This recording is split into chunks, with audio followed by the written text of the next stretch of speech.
News చూస్తున్నారు. యుద్ధం ఆపేస్తాం అయితే 3 కండిషన్లు అంటోంది ఇరాన్. అమెరికాకు కండిషన్స్ ఇస్తోంది. అమెరికాకు ఇరాన్ 3 కండిషన్లు పెట్టింది. యుద్ధం ఆపాలంటే 3 కండిషన్స్ ఉన్నాయంటోంది ఇరాన్.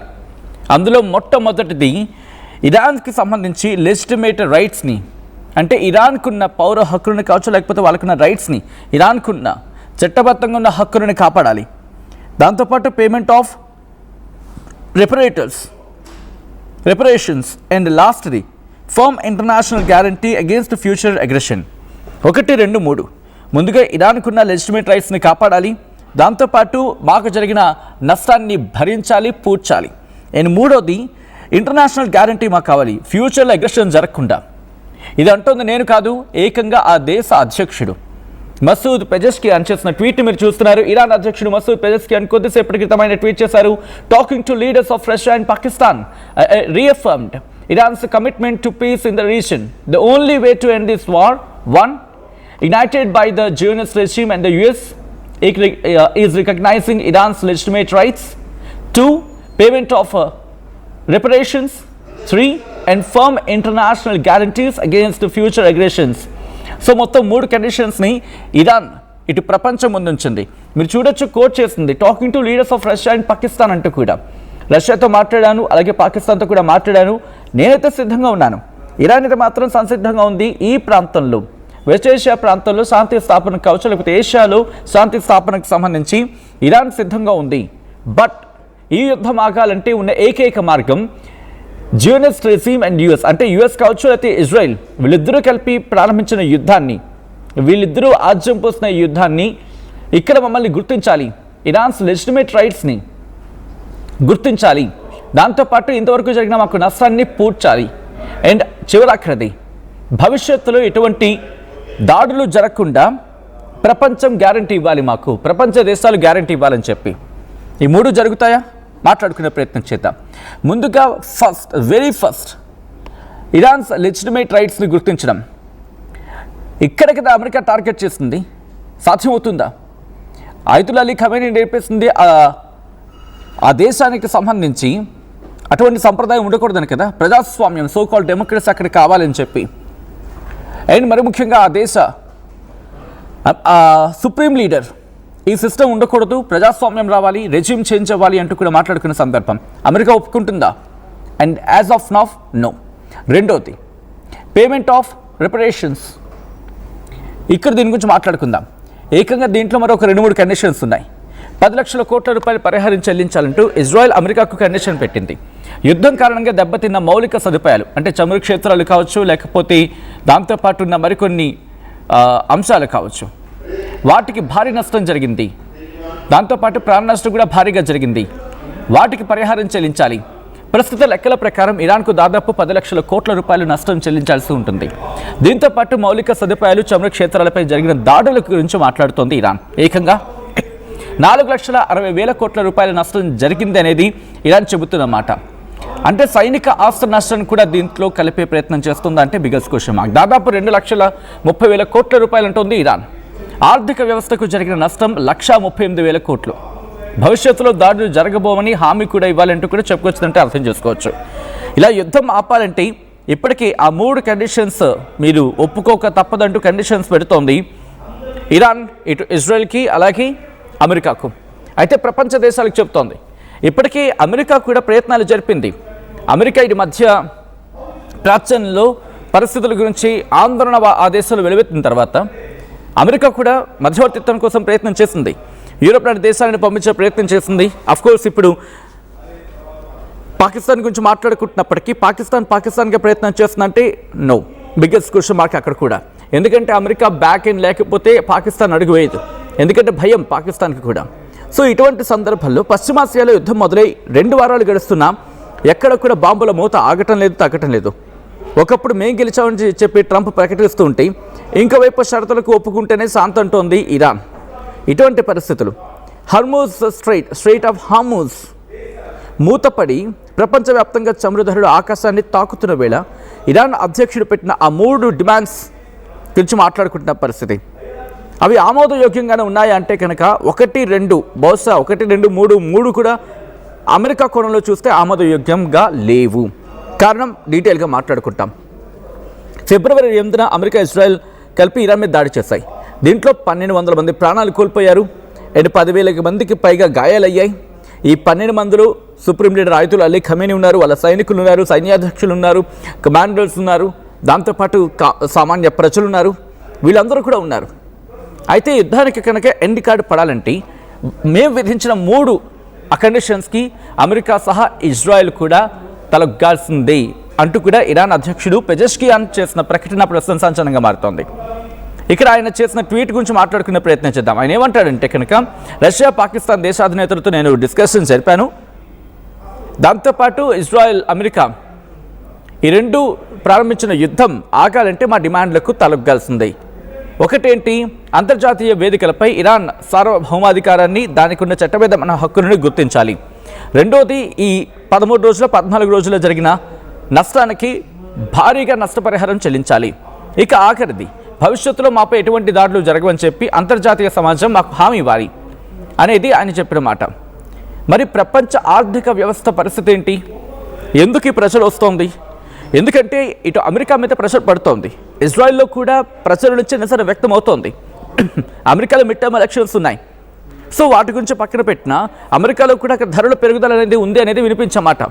అమెరికా కూడా ఆందోళన వ్యక్తం చేస్తోంది, బడ్జెట్ని తీవ్రమైన స్థాయిలో ఖర్చు పెట్టాల్సి వస్తోంది. అందుకే ట్రంప్కి వణుకుపోతున్నాడు. Supreme leader Ayatollah Ali Khamenei అయిపోయిన తర్వాత జరిగిపోతుంది అనుకుంటే కనుక జరగలేదు అండ్ ఇంకా ఎక్కువైంది. 2 రోజుల్లోనూ 3 రోజుల్లోనే జరిగిపోవాల్సింది కాస్త ఇంకా ఎక్కువైన సందర్భం. దాంతోపాటు ప్రపంచ దృష్టి కాస్త ఇప్పుడు అమెరికా వైపు వెళ్ళిపోయింది. ఇరాన్ కన్నా చూసుకుంటే ఇటు అమెరికా వైపు వెళ్ళిపోయింది అనుకోవడంలో ఎటువంటి అతిశయోక్తి లేదని చెప్పుకోవాలి.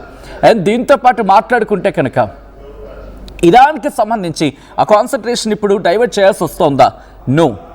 వాళ్లకున్న అంశం గురించి డీటెయిల్గా మాట్లాడుకునే సందర్భం అంటే ఇజ్రాయెల్ గురించి మాట్లాడుకున్నా, అమెరికా గురించి మాట్లాడుకున్నా, ఆ సిచ్యువేషన్ గురించి మాట్లాడుకున్న పరిస్థితి. యుద్ధం కేవలం 2-3 దేశాల మధ్య పరిమితం కాలేదు. చమురు ట్యాంకర్ల మీద దాడులు జరుగుతున్నాయి, హార్మోజ్ జలసంధి మూతపడిపోతోంది, ఇంటర్నేషనల్ క్రూడ్ ఆయిల్ రేట్లు పెరిగిపోతున్నాయి, భారతదేశం లాంటి దేశాల మీద ప్రభావం ఉంటుంది, ఇంటర్నేషనల్గా ఉన్న సప్లై చైన్ భారీగా దెబ్బతింటోంది, ప్రపంచం పెనుముప్పు అంచున పొంచి ఉంది.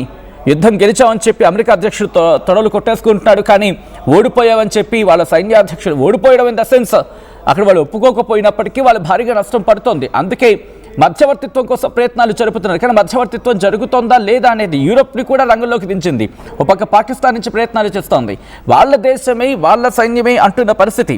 ఇది మనం అంటున్న మాట కూడా కాదు, ఎందుకంటే వాళ్ళ దేశం అంటున్న మాట. ఏమని? మనం కనుక ఇప్పుడు ఆచితూచి అడుగు లేకపోతే గట్టిగా దెబ్బపడే అవకాశం ఉంది. అండ్ ఇంకొక మాట ఏంటంటే భారీగా ఆర్థిక వ్యవస్థ కుప్పకూలిపోతుంది అండ్ ఇరాన్కి తట్టుకునే శక్తి ఉంది. వాళ్ళ ఇంటెలిజెన్స్ చెప్తున్న మాట, స్వయంగా అమెరికన్ ఇంటెలిజెన్స్ చెప్తున్న మాట, వాళ్ళకి ఇంకా తట్టుకుని నిలిచే శక్తి ఉంది.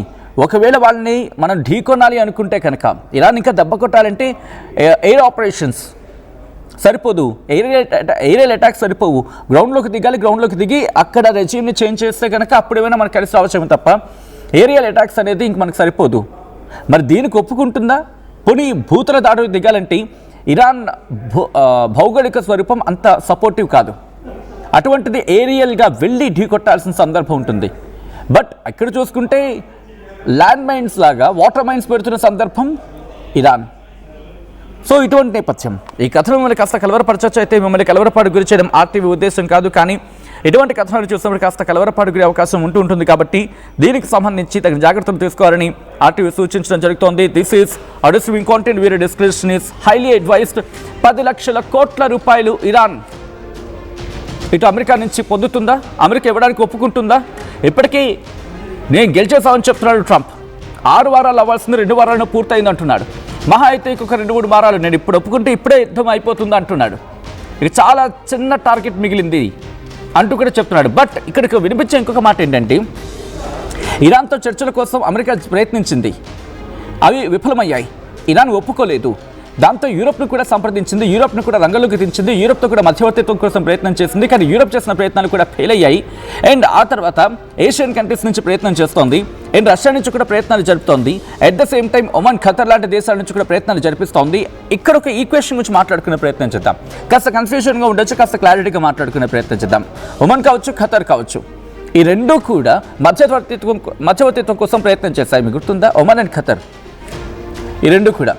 అండ్ ఎవరికి? ఇరాన్కి అమెరికాకు మధ్య. ఈ రెండింటికి, ఒమన్కి ఖతర్కి మళ్ళీ అమెరికా బేసెస్ ఉన్నాయి. వీళ్ళిద్దరికీ మధ్య మధ్యవర్తిత్వం ప్రయత్నం చేసినప్పుడు ఎప్పుడైతే ఇరాన్ ఒమన్ మీద ఖతర్ మీద దాడి చేస్తుందో, నన్ను ఎందుకు కొడుతున్నావయ్యా అని చెప్పి ఇరాన్ని ప్రశ్నించాయి ఈ రెండు దేశాలు కూడా. గుర్తుపెట్టుకొని, మిమ్మల్ని కొట్టట్లేదు, మీరు వాళ్ళకి బేస్కి, అమెరికా బేస్కి మీరు స్థానం కల్పించారు కాబట్టి మేము మీద దాడి చేయాల్సి వస్తుందని చెప్పి అప్పుడు ఇరాన్ కూడా దానికి సముదాయించుకునే ప్రయత్నం చేసింది. కానీ దాడులు మాత్రం కంటిన్యూ అవుతున్నాయి.